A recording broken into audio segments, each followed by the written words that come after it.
Kia ora and welcome to Love Literacy Inspired, a podcast where we explore the real stories behind literacy journeys here in Aotearoa and beyond. I'm Heather Down, founder of Love Literacy and a passionate advocate for structured, evidence-based teaching.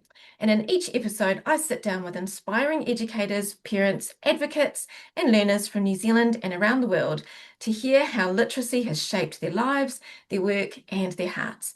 So whether you're in the classroom, at the kitchen table, or simply curious about how we learn to read and write, I'm so glad you're here, and let's dive in. And today I'm very excited to have Claire Knight with me. Hi, Claire. Hi, and kia ora, everyone. So Claire is currently a literacy facilitator for Massey University, where she provides professional development to schools in the Auckland and Waikato regions. And I've got quite a bit more written down here, but I think we'll cover a lot of it off. So I've got in here, I'm just going to say, I know you've got quite a few years under your belt of teaching experience. You've been a deputy principal, a resource teacher of learning and behaviour. Um, and you have also written a book, which we will get to as well. Okay. But first of all, what I'd like to do is just start with asking you, can you tell us a little bit about you? Well, kia ora, everyone. Tēnā koutou katoa, ko Claire Nai toko ingoa. I live in Cambridge. Heather's done a lot of work already. I've got 20 odd years of teaching experience across the ranges. My particular interest is in obviously dyslexic students, but I'm going to say all students who struggle. I was a struggling learner myself. School was not a pleasant place for me. I failed more than once. So I'm sort of the poster card of going, actually, you can succeed despite all these obstacles. I've got a husband, three children. I've got a little granddaughter, and she'll be learning to read before she goes to school because she's a mid-intake. So her nana's going to make sure she's got a few things under her belt first because I know what that's like for you lovely new entrants and year one teachers, mid intake. I have a passion for children who learn, and I have a passion, or struggle to learn, and I have a passion for learning myself. And I suppose I try to inspire that with the teachers that I come into contact with, and hopefully I do that in a practical way, not an academic way, because I'm not an academic. I always say that out loud. Before I get into my first question, I just want to ask if it's okay with you, where was the struggle with learning? Everything. Everything. Absolutely everything. I couldn't spell. I must have Wow. had some form of disability or difficulty along the way. It was Okay. never picked up. And so everything became overwhelming for me. When I saw things on a page, it was just too much. So I would just shut down and go, actually, it's just too hard and too difficult. And this is off the back of my brother who's gifted and talented. So everything for him was just smooth sailing. Whatever he touched, he's a very accomplished writer and author. It just comes for him. For me, it's not so much. Right. And English was not, I actually struggled with just the English language per se. So there we go, and I suppose that's why I have this uh, attraction towards, or I'm drawn towards students who really, really struggle. And I just want the same, going, you should not be actually going through this. It's not a fun experience. So I was bullied and I was labeled, the slow child, etc., etc. And I wasn't going to amount to much. So there we go. So there we go. That's me. I've had so many thoughts running through my head. I've had grit, I've had determination, I've had lived experience, the not living up to standards. I've just had all of that running through my head. Like for me, yeah, it's that lived experience which gives you your passion. So wow. So Yeah, and you're not where your teachers sometimes say you are, My teachers no, told me I wasn't going to amount to much. So there we go. So 6 degrees later and here I am. and So here you are. So having the struggles with learning and your neurodiversity, what do you think first drew you into literacy and teaching? Because that's big. Yeah. yeah, it's very big. Look, I don't think there's a There isn't a defining moment for me specific, but I'll share a few of my journey moments so that you can kind of see where I got to. Mhm. I kind of like to think of success for all students, even though I was drawn to dyslexic students initially, and I'll tell you more about that. But I like all students to succeed, irrespective of where they're at.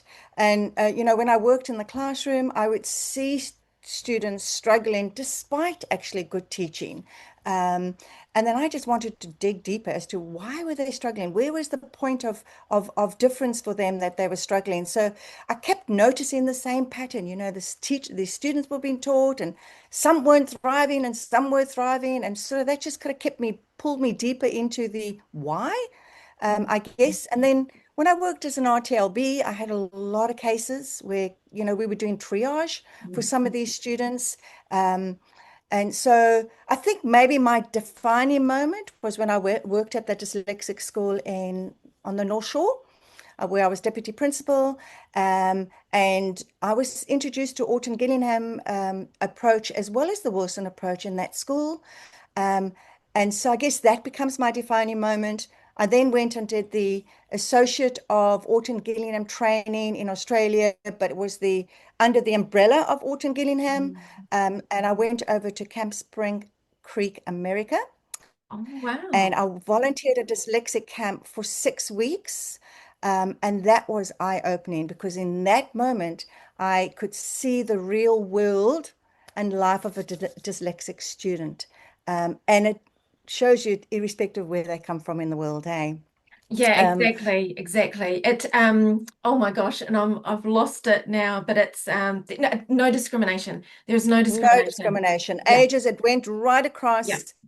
Um, I was in Australia, it was in South Africa, it was in Yeah. New Zealand, so I could see it. Mm, And the beauty of being there is I could actually observe their struggle because you're there every single day, obviously for 6 weeks, Monday to Sunday. Um, and I could see the difficulty of trying to lift the words off the page. But on the other side, I could see their courage, their grit, their determination. Um, and what I was seeing was smart, creative, exceptionally bright students. mm, However, their phonological difficulty and their emotional status for many of them was at the same time vulnerable as well as fragile. mm, Yeah, so I got to see that quite a bit. And that's quite a heart-wrenching sort of perspective or reflection, you mm, know. So, mm. yeah.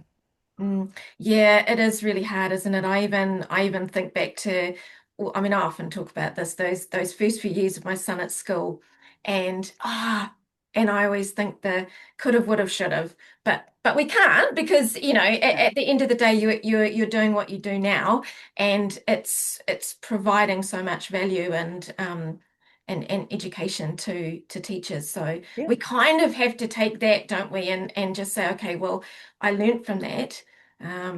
Yeah, and at least I can take this forward. So when you first began teaching, literacy would have looked a lot different to how it does now. Can you talk to me a little bit about that? Oh, when I first became, I think what the reality out there was obviously it was the whole language movement, particularly in New Zealand. But our standard was to be able to read and write, and we Mm, wanted you to read and write at the standard alongside your peers, where we had to kind of learn how to spell, write our sentences, craft sentences that followed clear structure, and really the onus was on the student. The student was to actually catch up, and so bluntly speaking, it was their struggle, not so much the teacher's struggle. Um, and so I think that kind of resonates quite a bit with me because it was something wrong with them, maybe mm, not something wrong with what I could maybe do better. And so, um, yeah, it was always the onus, you need to catch up. So I think on the surface, it was really and truly just that realization that actually there's got to be more to this. We just had too mm, many slipping through the cracks. And I would have mm. been one of those because I was terribly quiet. I would never, I'd die of embarrassment if you want, if you, if you knew I didn't know the stuff, So yeah. But So that's it such looks a bit a different. yeah, it's such a female thing though. If we think about girls in school. Like girls are so good at masking. Um, and yeah, so often you don't pick up, like the girls will fly under the radar, and you often see this reflected in the myths and facts about dyslexia, is that boys are Yeah. more prone to dyslexia than girls. And actually, again, let's talk about that discrimination. There's no discrimination.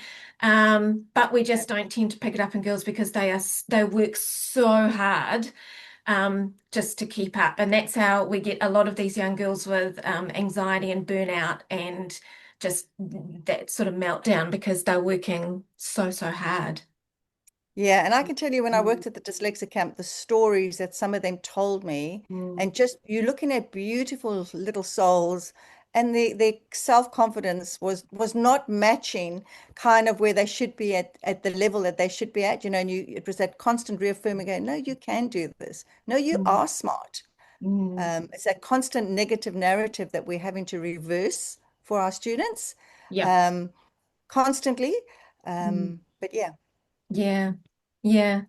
And so with the dyslexic school and your training in the Orton Gillingham approach, I want to use this as a little bit of a segue about how the OG method and what we have been learning about teaching sounds and symbols has primarily focused on the phoneme grapheme correspondence with a smattering of morphology in there. But can you talk me through a little bit about how you started off your OG, and maybe we can just take that little journey as to where we're sitting now with morphology? Oh, okay. So my training was slightly different Mhm. because there was quite a bit of morphology in my training. Oh, okay, that's So good. All right. I had a lot of morphology in the training that I had to do. It was Right. sort of a layered as part of the Orton Gillingham Association, you go through several layers. It takes about 6 years to get through the entire to become like a fellow of Orton Gillingham. Oh, okay. Um, so, yeah, so the next phase of was certainly all about morphology and bound roots and unbound roots. So I did have a lot of that in Right. play, um, and it was probably trying to marry an intervention into a classroom type setting, which people have said they can do successfully. Um, yeah, so and I think that's kind of where it's all evolved, is that we're using an invention type system to support our students, irrespective of where they're at. Um, yeah, so I think that's kind of where it's at. I've kind of shifted a little bit with my Mhm. thinking going, actually, there's so many needs out there. As I learn about different reader profiles, I'm realizing not everything's going to fit for everybody. Mm, Um, and just being aware. So I think I'm going to say knowledge of our sounds and our syllables and morphemes is more so important for our teachers, because then you can flex in and out for your students and according to their needs. I'm not going to give a dyslexic student a purely or a student with language comprehension needs a phonological sound intervention, am I? Because that's not the area of need. It's mm, understanding what my needs are of each and individual student. So I think we mm, need an eclectic range. Yes, you must be mm, specialized in those language components of literacy. Teachers need to have knowledge of the language, more so than maybe a program of such sorts, because it supports you with everything else. Um, yeah. and Yeah. I'm not knocking programs, by the way. I'm just saying, as you grow with it, you kind of go, oh yeah, I can do this, and yes, I can do that. I have to be flexible Mm. as a teacher as well. Mm. Can Yeah. you talk a little bit about what you mean by flexing in and out? I've got a bit of an idea because I feel like this is something that I do, but I just think it would be would actually be really useful for teachers to understand about how we can flex in and out with morphology. So yeah. Well, when I say flex in and out, I don't see morphology as a standalone unit. I actually Yeah. use morphology integrated in everything that I do. So my spelling, so we go from sounds to words to morphemes, which is brilliant. But actually, even our young children are exposed to morphemes at a young age. Our kindergarten will talk about, I played yesterday and I'm playing. They're hearing this all the time. And so it's not a standalone unit per se. It's integrated into, when you've got some knowledge, it's integrated into everything that you're doing versus I'm doing morphology on a particular day. I find that hard sometimes because we talk using morphological morphemes quite a bit, don't we? Our Yes. students in kindergarten, my granddaughter uses it all the time, and you kind of go, you're hearing it. It's just becoming more aware of it, I guess. And Yes. so flexing, being able to know if you know some basic morphology, and I just say morphology, you just need a few basics in play, and it grows. Yes. Um, Yeah. it grows, because one Latin root can yield 5 to 25 words. So we kind of go it's progressional as well. As our students go from 0 to 1 and 2, um, learning to read the sounds and everything are a lot more important than when they start going from mid-year to from year 2 upwards, where they are reading more multisyllabic words which contain morphemes. So the shift becomes more to the morphology side of the language side versus the phonological side. Um, but we don't always see that shift. Yeah. No, We we don't always don't. see that shift. Yeah, We we just don't. go, we stay here at the Yes. sound side, but we don't Yes. move to the, yeah, Yeah, yeah, yeah, yeah. And that's it. And it sort of feels like I had a massive growth epiphany not last year but at the very end of 2024 because I just was teaching the same thing over and over. I was getting in at that sounds level and oh well, hey, I've done my spelling test and they don't know how to spell this, and so I'm just going to go back to that. And then I realized after doing a whole lot of self-led professional development that I was actually holding these students back because I was stuck on sounds and syllables, but vocabulary. I hadn't moved on to word parts. So Yeah. yeah, yeah, Yeah. and that was So, it. yeah. And that's important to understand because English is more, and we'll talk about this a bit later, but English is more for phonemic. Yes, So it's to do with sounds and meaning. So I use the POM, the phonology, the sounds and letters, your orthography, being able to spell those sounds and letters. And then, of course, the meaning part of that yes. is the understanding side. So that triple word theory definitely comes into play.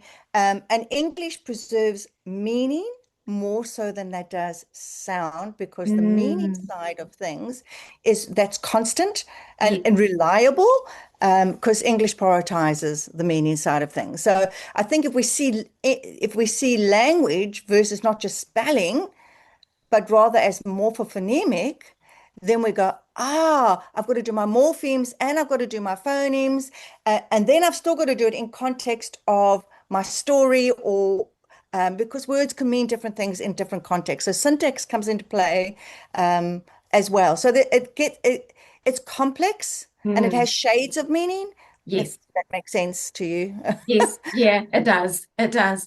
And what was challenging, do you think about and well, maybe it wasn't so challenging. We just sort of talked a little bit about the role of morphology and literacy learning.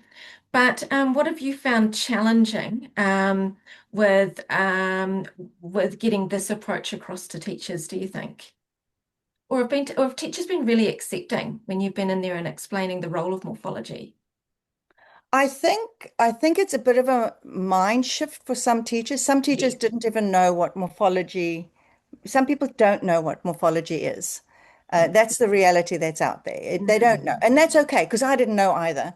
And I Yeah. always tell people, listen, I didn't know morphology until I worked in Australia. And good old Lynn Stone did a couple of Saturday morning sessions. And I remember sitting in my little room, taking on as much as I possibly can. So teachers, it's that awareness, that growing awareness, that it isn't an add-on, it's actually Mm. embedded into. Yeah. So I don't have to go, oh, I've got to do an extra morphology. You could, some people go, actually, I'm going to teach you this route and then I'm going to do my spelling and this route. I kind of go, if I can combine the two, I'm going to combine the two. If I've got, and I use a really cool example of, um, I'm just going to backtrack for 1 second. If we looked at our sounds and our syllables, which you mentioned early on, I can only rely on that for a certain amount of time. And Mm. so I often show my teachers, okay, hold on a second. I've got the word autobiography. That's great. I've got all my sounds in autobiography. What are my syllables? Well, there's 6 syllables in autobiography.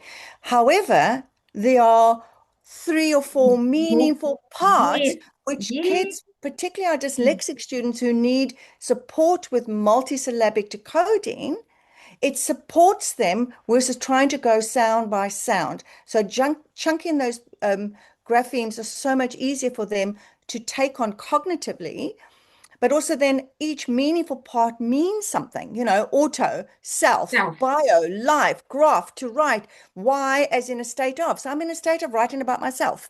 So Yes. it's all about my life experiences. That Yeah. supports meaning to grow a lot deeper and broader than just a Yeah. simple definition. Yeah. And it And also, yeah.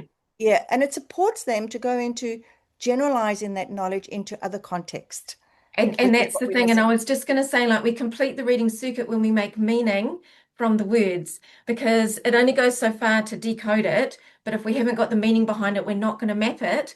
And if we can make meaning from these word parts, we're one step closer to orthographic mapping, to completing Yeah. the cycle.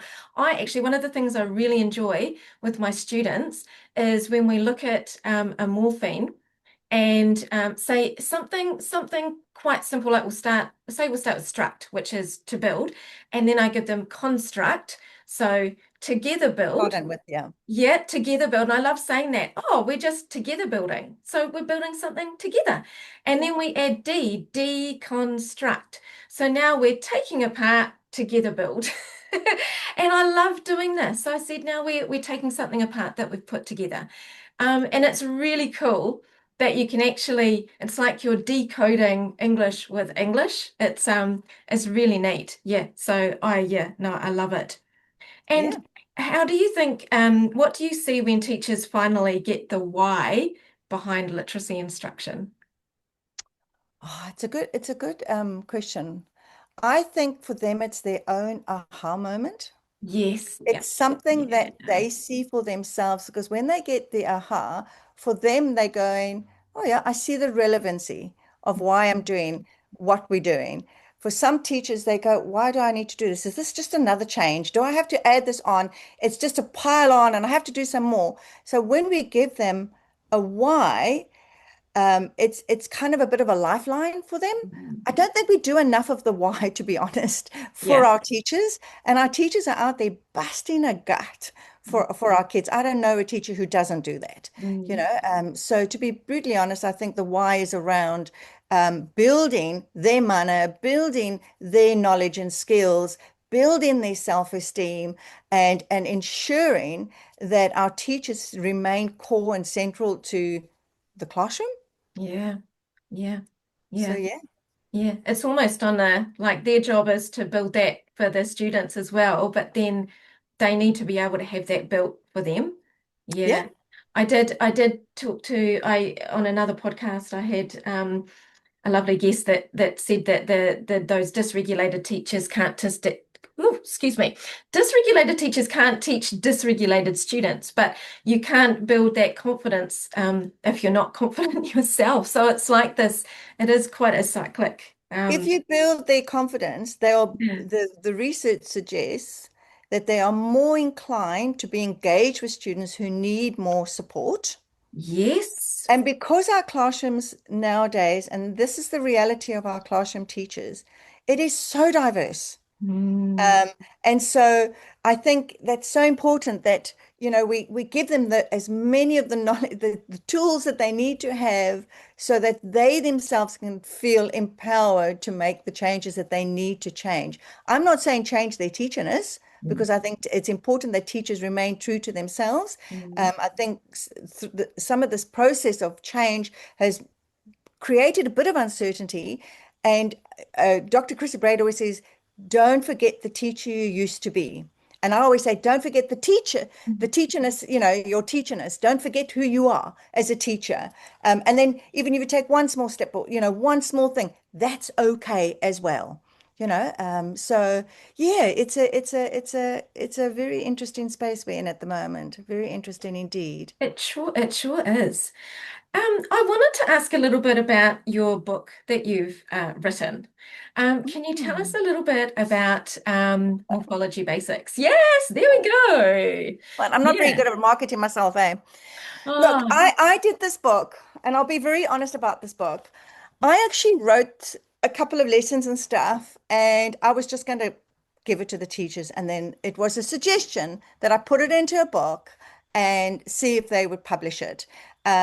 And that's exactly what they did. It was just that growing awareness of what morphology is. It's not a scary thing. I mean, as I say, I didn't come pre-wired with morphology. I learned it alongside my kids when I Mm. was in Australia. And thank you, Lynn, for helping me with some of the stuff.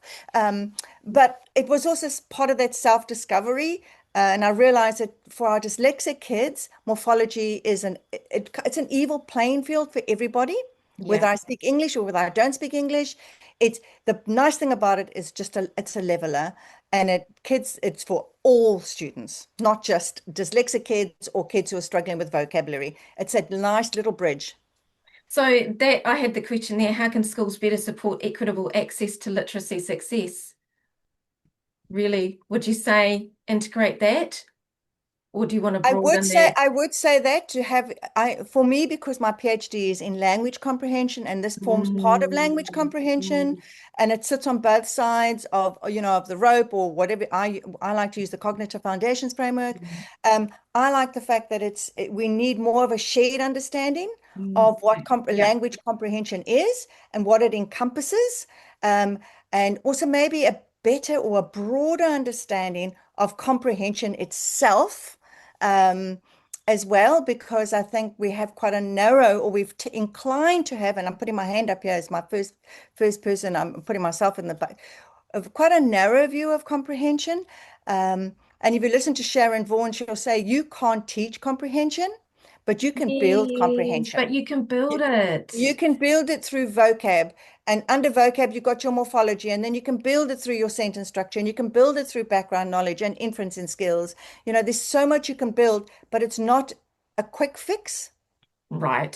It's Okay. not a quick Yes. fix. Yes. It's Yeah. because you can't test it. You can't test Mm, what knowledge I have. You can give me an assessment, mm, but to date, there is not a good enough assessment that can actually assess all my knowledge, because you don't know what vocab I've got. You don't know what background knowledge I've got. You might, on your assessment, give me a book that I have no interest in, but it doesn't mean I don't have comprehension on that particular text, but I could have on something else. Well, if mm, ELL wasn't my first language, I might not have it in my first, in your language, but I might have it in my first language. So yeah. So it's that building of comprehension skills and integrating that. I always say constructing meaning. That's what you're doing. You're building and constructing meaning, mm, uh, mm, mm. quite a And bit. yeah, no, I think that's really good, and I think a bit about. I mean, there's a little bit of discourse about the way that we are checking in with reading at the moment, and there has been a little bit of discourse about the texts that we're presenting to children and Yeah, how that affects the comprehension questions. And there's that famous study, isn't there, the baseball study? Natalie yeah. The Wexler Rex, talks. the Rex, yeah, Yes, yes, and Nellie yeah, Wexler talks about it in her book. yes. Leslie and Rex study, yeah. Yes, yeah, yeah, where the kids that knew a lot about baseball scored really well, just regardless of whether they were good readers or poor readers, and the ones that didn't know anything about baseball scored poorly, regardless of whether they were good readers or poor readers. So, yeah, yeah, it is. It's It is about that making background reading. knowledge and Yes. content knowledge. Mm, And I always say, in fact, last week I was doing a reading comprehension teacher only day at one of the schools in Rotorua, and we spoke about understanding the role of background knowledge. yes. And I have a little smile because I always say, we talk about reading strategies, which is all great. However, how do I inference if I don't have background knowledge? And then what is background knowledge? Does background knowledge just tell me 5 seconds about that story? Background knowledge is about your sounds, your words, your sentences, your content knowledge, about sentence structure, about text structure. It's about all of that stuff.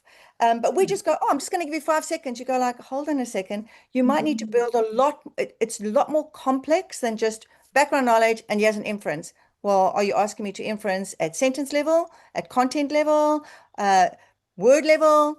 So there's a lot going on there. So yeah. yeah, it's complex. You've filled a little gap for me actually, because I didn't actually think about the whole idea with background knowledge because I've been focusing a little bit on background knowledge as content knowledge. but it's not just content knowledge. It's so much more. So, Yeah, yeah. yeah. I think it's useful to understand. I think it's useful to understand the purposeful reading. Often people and Yeah. understand where people come from when they read. Our students who don't like reading, what they're inclined to do is they'll read to get the job done. So they don't, it's for them, it's a chore. For us who do enjoy reading, we can monitor our reading. We know when things don't go right. We are, we're quite aware of sentences or where things fall apart. But actually, for our students who are struggling readers or struggling comprehenders, they will always remember things all over the show.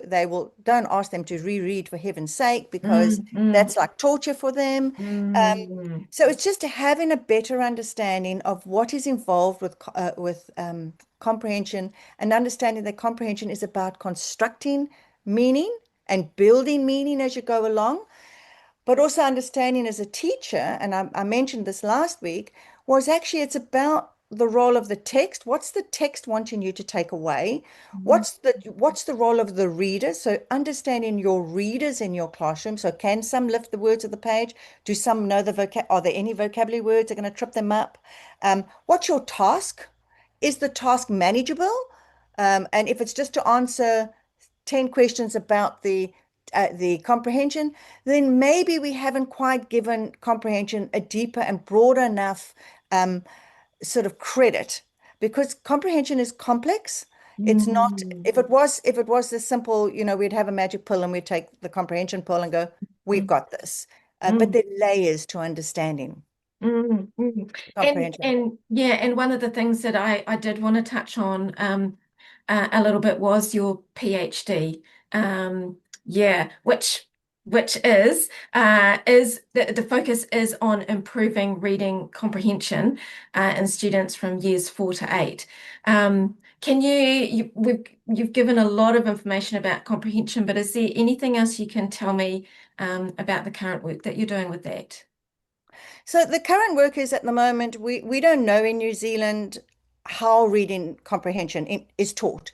Statistically or realistically, through science research, there isn't a huge amount of explicit teaching on reading comprehension, because we have a lot of assumptions going, because they come to us in these year, there's that shift between reading to learn and learning to read. I mean, learning to read and reading to learn. And language comprehension there's quite a lot of knowledge systems that support language comprehension. I've only taken two of them, but I'm not discounting background knowledge and inferencing and syntax, etc., because it's too broad. The purpose of my study is to ensure that, number one, we get the landscape of what's happening in classrooms, which is why it's so important to have a voice. Uh, and then to support our teachers with the role of vocabulary and morphology. So I can't say too much about that, Yes, because I've got to yes. write about it and try and publish it. So, but it is important to have a deeper understanding about language comprehension. We've typically gone just to the word recognition.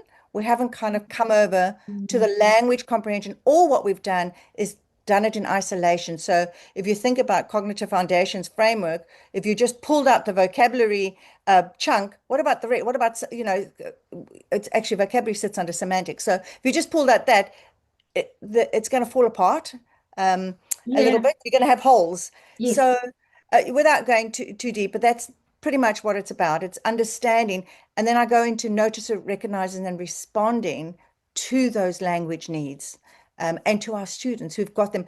The problem with language, and I'll just say this very quickly, the problem with the language comprehension need type of area is you don't notice it until Mm, middle of, I want to say, till they get into about year 3, where they are having to read multisyllabic words, because typically they get away with single syllable words and simple sentences, so they fly under the radar.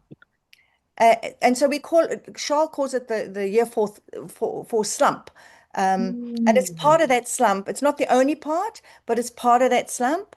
But then, of course, there's various profiles that fit into that as well. But yeah, so it's a very interesting space that's new, and not a lot of research about it. mm. And I Um, suppose in a way that's why we need to be really careful about decodable readers, don't we?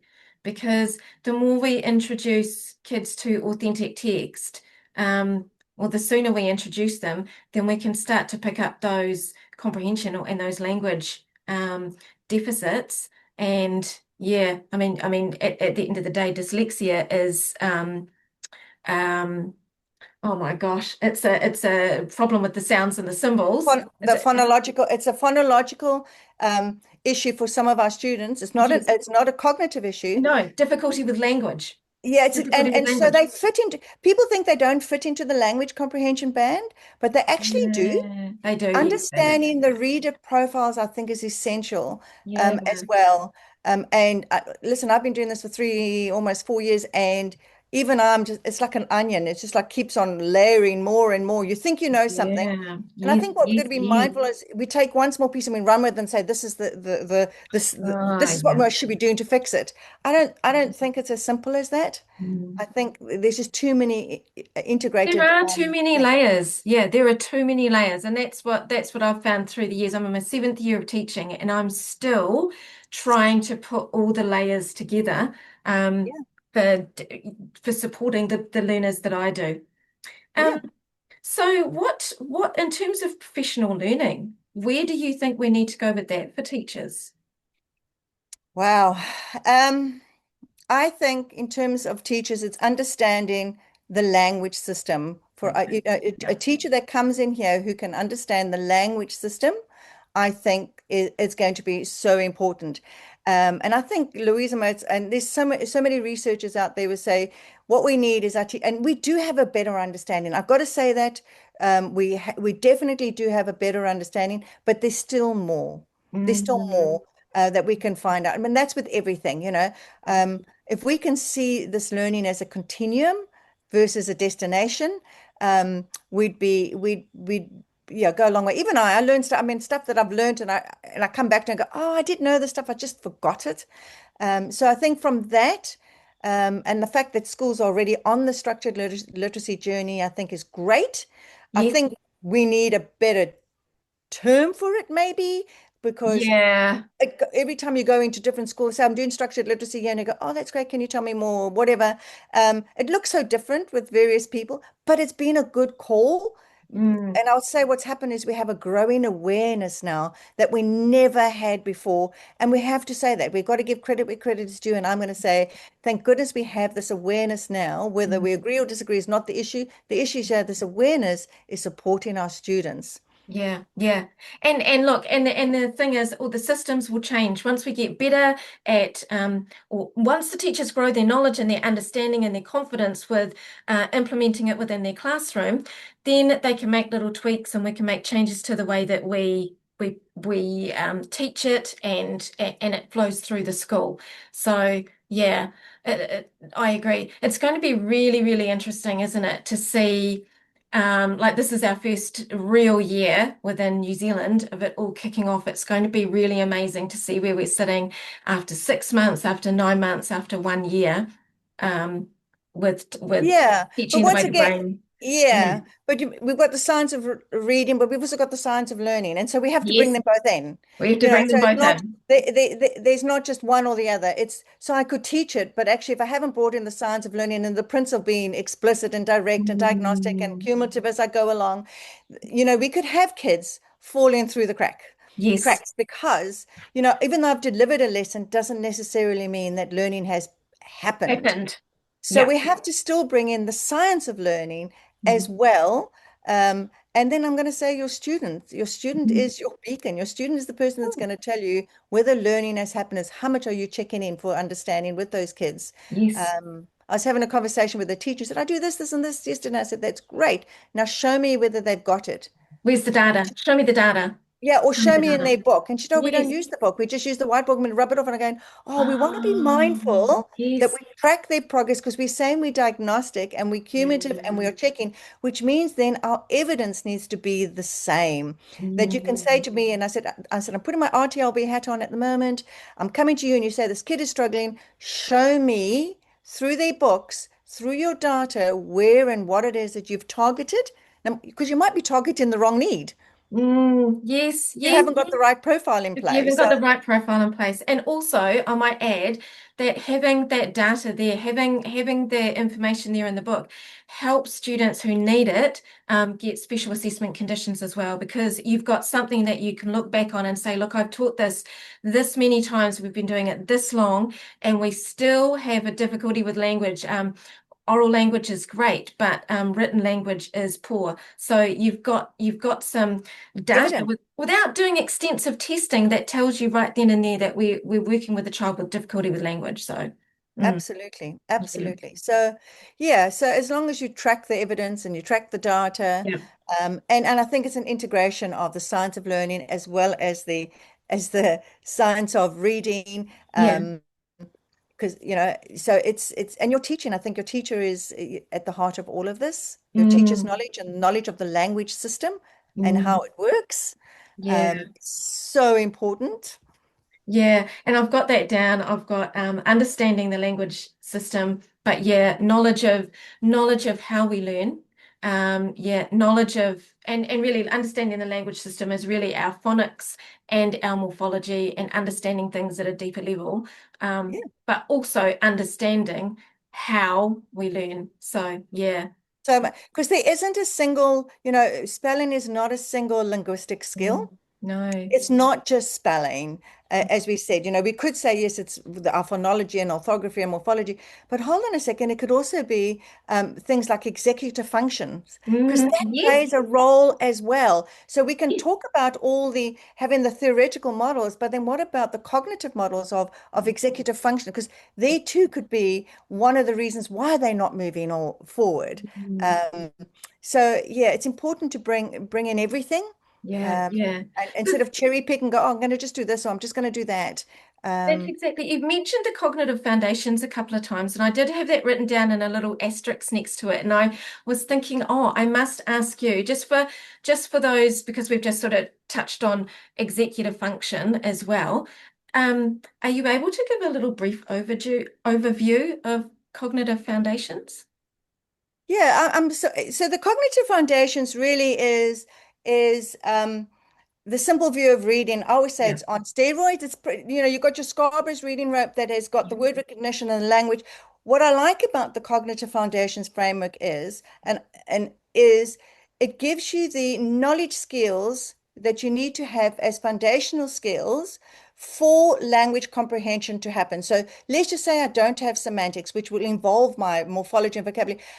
It leaves gaps in their learning.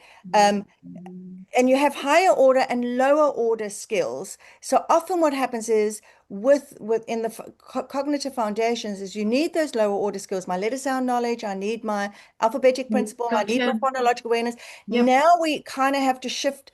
It's not one or the other. I want to just say that right now. Mm. You do them simultaneously because you don't just start teaching vocabulary in year three, hopefully. Mhm. Hopefully you build their oral language all the way through, Yeah. through phonology, as they come through. Not so I think it's a bit of a mindset. So Wesley Hoover and Tamna do they got a really good book called The Cognitive Foundations Framework. Yep, And if no, I that's know okay. I myself, can I can link that as well yeah, if yeah, anybody yeah. And wants it's to. free. It's a free download. Oh, it's free. Um, Okay. oh, yeah, yeah. So I've got it here. It's my gospel. It's called The Cognitive Foundations for Reading Acquisition, and Awesome. it's acquisition. So Yes. it's a big book, but it's actually quite a nice read. Um, and so it's very nice to do. So you can download this off the internet. Okay. Awesome. And the only reason I like this is because you can physically see the chunks that are missing. Not Yeah. that I have a problem with Scarborough, but you could take a strand, but it still stands. Yes. Whereas here, if I pulled out semantics and I Yeah. pulled out maybe phonology, my foundations are going to wobble a little bit. Yes. Yes. Um, Yep. I get it. It's the product of that times that. Yes. yeah, yeah, yeah. So my next question is, what gives you the most hope in literacy education right now? I think that growing awareness, hey, at the moment Mm. the whole of New Zealand is on a structured literacy journey. So I think that in itself is a positive. Um, what I'm also seeing right now is that teachers are embarking on the professional learning development, whether they do it through their schools. I'm seeing a lot of them doing privately. So they're funding themselves, they're self-funding their own development.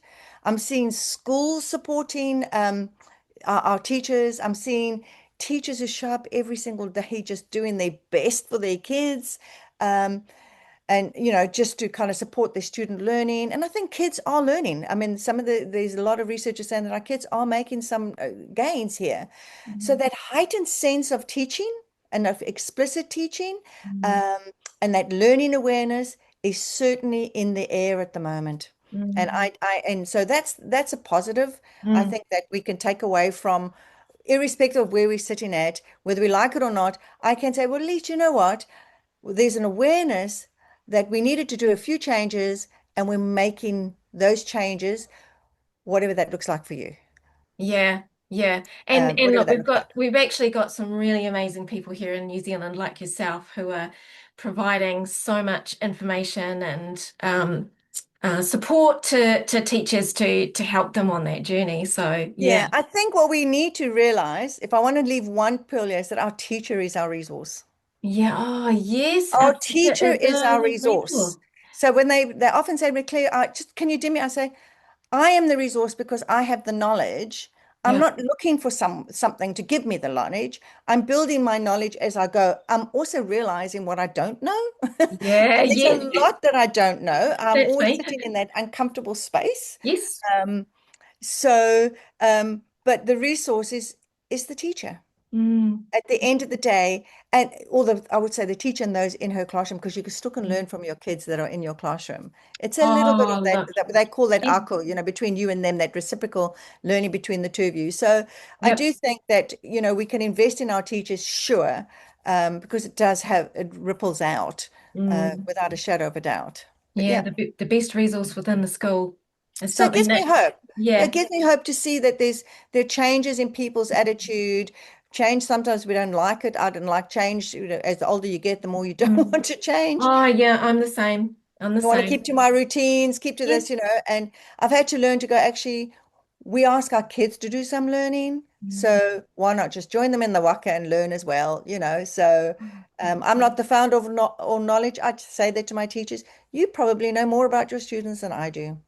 Mm. All I'm doing Mm. is rearranging your puzzle pieces into an order that can make sense. Yeah, But you've yeah. got all the tools. Yeah, got all the tools. So, my next, but we've got a couple of other things that I want to get to. But one of the things I did want to touch on was you run a Facebook page where teachers can get knowledge, or can you tell me a little bit about that as well, and how people can connect with you? Are you saying me personally, or you're talking about my work at this point in time? Oh, j just with your work, is there a way that Oh, people can so connect we with do you? have a literacy Facebook page. So Yes. thank you for sharing that. We do have a literacy face. Sorry, because I do have one, but I'm thinking I haven't been on I have Slingshot Education, and I haven't been on there for such a long time. But I need to go Ah, there. I need to go okay. back onto Yeah. that. No, I was Uh, thinking about just yeah, and on social in general. Okay, Yeah. so Mm, the Literacy at Massey page is a good pa Facebook page. You'll probably find us there. mm, I always like to give my name and my email, and people can contact me because I like that relationship side of things yes. more so than anything else. I kind of say they're all my buddies, or everybody that I go into, they're my buddies. So we do have a Facebook page. It's called, I think it's Literacy at Massey. Yeah, I'm pretty sure it is. Yeah. Yeah, so we're on there. There's a whole bunch of us on there, so you could probably go there. Mm, Yeah, to contact me is just my general, either private or e work email, pretty much. mm, mm. I'm on LinkedIn. Yep. Um, definitely, that's me on LinkedIn. That's where I do like to kind of do more of the research type of things. But I love connecting with teachers as Yes. well. Yeah. So yeah. Yeah, I just think it's actually really valuable to build that personal relationship as well. Because sometimes people want to ask you a question, but they'd prefer to ask you in private as opposed to ask you in a forum. So it's always nice to be able to have that option. Um, Yeah, and I think teachers need to yeah, feel safe because you don't need absolutely. to, yeah, you don't need to tell them what they don't know. And sometimes our teachers get threatened because, I've been doing this for such a long time. Now you're asking me to change, Mm, and it's hard. And you're going to go, actually, you're still a gem. You're an absolute gem because you're a jewel full of knowledge and expertise. And so we still need you. So, yeah, yeah. yeah. Oh, that's almost like I was going to ask, do you have a message that you'd like to offer teachers who are still learning this work? But it kind of falls into that. But yeah, that was my question. What message would you like to offer teachers at the moment? Okay. So I think there's a little Chinese proverb that actually says a journey of 1,000 miles begins with a single step. And you just take one single little step towards whatever you think is going to improve. And that is a journey in 1,000 miles that you need to take. We do not, and I would say, how do you bite an elephant? You do not go with a whole elephant. You do one chunk at a time. And so be kind to yourself and just take one little step or one little chunk of information and you run with it. It doesn't matter because we are swamped at the moment Mm. with all kinds of messages. Um, and some of it can be a little bit confusing for some of our teachers or information overload for our teachers. You kind of go, take one little gem, Take run with one it, little gem. and be kind to yourself. This is a journey. This is not a destination. I didn't get here. And I still think I'm not even anywhere near it. If somebody says, "What do you know?" I go, "Not very much, I'm afraid." But yeah. Yeah. And is there anything that I haven't asked that you feel is important that you want to pop out there to teachers or parents, advocates, anybody listening? Ooh. I think we covered a lot. I think it's useful that we've spoken a little bit about the language comprehension side of Yep. things. I think it's useful to understand the role of comprehension Mm. and constructing knowledge as meaning making. I think that kind of message needs to be out there a little bit more. Uh, Maybe being a little bit more explicit. We've been quite explicit about how we teach letters and sounds, and but maybe being more explicit and spending more time teaching comprehension. Mm.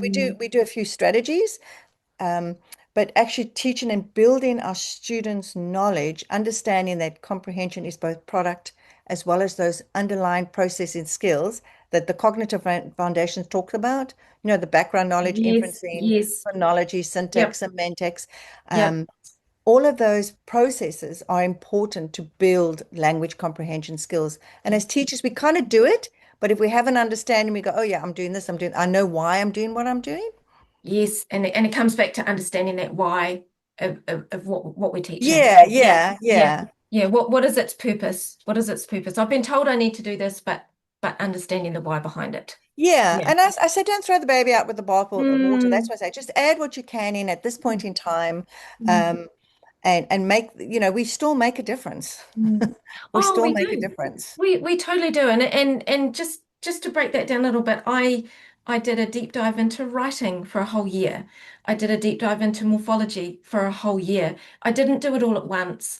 I took one thing and I explored it and I put it into my teaching and as I've gone along, I've refined and I understand more, but I did actually just take one topic and dove into it and because that's worked best for me. So yeah. And it's just being kind to ourselves. At the Mm, end of the day, mm, we just, as it is, I think teachers are superheroes anyway. So mm, because we do so much more, there's a whole lot of things there, because we're dealing with kids who not just have learning difficulties, there's also a whole bunch of mm. socioeconomic issues. There's a Yep. whole bunch of, there's a whole, they come from different cultures and backgrounds. And we've got to be very mindful that we're dealing with Mm. complex situations sometimes, and our teachers, I give them all credit. I Oh really yeah. do. I Yeah. really do. Yeah. And then the challenging behaviors that go with all of those as well. Mm. Our teachers are amazing. Yeah, they sure are. They sure are. So yeah, pat yourself on the backs, teachers. You Absolutely, deserve teachers, it. You you deserve go it. for gold. Okay, so before we finish, I'm doing something new this season where we're sharing a note for the next guest. So I have a special note here for you from the previous guest. Um, so because of the fact that this season is, I want it to be a conversation that we carry forward from one voice to the next. So I'm sharing Jess's note. So Jess Manton was our previous guest. So Jess reminded us that because we care so much, we can fall into the trap of always feeling like we need to do more, learn more or be more, and sometimes less really is more. We've just talked about that. And she spoke about the Japanese concept of mushin, which means no mind. So it's a quiet state where you stop overthinking, trust your training, your experience, and your instinct. And she described how this can show up in teaching. So, in the moment, your teaching becomes calm, responsive, and grounded. And her message was really simple: trust what you know, get out of your head, be present, because that's often when your best work happens.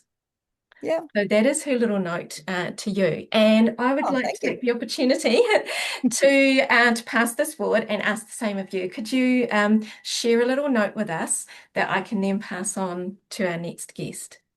I think what I liked what you were saying is you're taking a moment, you taking so my question was, so what's been the most meaningful moment on your literacy journey? And it's in those moments that are incremental and they build up into something of real value. And I suppose for me, it's like, what was that moment where you said, what was the I think my aha moment? What is their moment? You go, actually, there must have been that spark. For me, my spark was seeing the Autumn Gillingham and seeing the kids. So what is that moment that kind of sparked your interest? Because when you're interested, you are invested. Mm, You can't be invested in something that you're not interested in. So yes. let's capture somebody's interest, so that when the chips are down and you go, I can't do this, it kind of keeps spurring you on Mm. at the end of that. So yeah, so I think is what is that meaningful moment What is that for your meaningful guest? moment? Yeah, Because that yeah, meaningful moment is that incremental moment that's going to grow over time, isn't it? yeah, yeah. It sure is. Yeah, you've got me thinking, oh, what is my meaningful moment? But I think my meaningful moment was knowing that I had to help my son. Yeah, Yeah, knowing that I had to help my son. And then once I realized I could help my son, I realized I could help so many more people. And yeah, so I love that. What is your most meaningful moment? And hold on to that, yeah, and you can grow from there. yeah. Because we Yeah. can, when the chips are down, you kind of go, oh, why am I doing this? Why have I done this? You go like, I know what my moment is. My rationale is actually I want to make a difference. Yeah. Yeah. And my difference isn't for myself, my difference is for you. So yeah. Oh, yeah. Oh, I absolutely love it. I absolutely love it. All good. All good. I have thoroughly enjoyed this conversation. Claire, you're a wealth of knowledge Oh, thank you. with all of your experience. And I highly recommend people pop out and take a look at Morphology Matters. Um, and by the time that this is, you will have done a little bit more work with gathering data and information on your PhD. Survey. Yeah, yeah, Yeah, and I'm really looking forward to the deep dive into comprehension because yeah, one of the things I understand is that we don't have a lot of that really complex and meaningful data within New Zealand. So yeah, no, this is going to be really a fascinating study that's going to help a lot of teachers in the future yeah. moving forward. So really excited and looking forward um, to what's in store with that. But yeah, deeply grateful for your insights and the knowledge that you passed on today. Oh, absolute pleasure. Absolute pleasure. Oh, awesome. So So, all good. All right. Ngā mihi for Yeah. joining me today on Love Literacy Inspired. If this conversation sparked a thought, a question, or a sense of connection, please consider sharing it with someone who might need it too. You can listen, follow, and join the conversation on Spotify and YouTube, or find more at my website, loveliteracymountmaunganui.com. So until next time, keep sharing stories, keep asking questions, and keep loving literacy. Thank you so much. Thank Pleasure. you. Ka kite. Bye.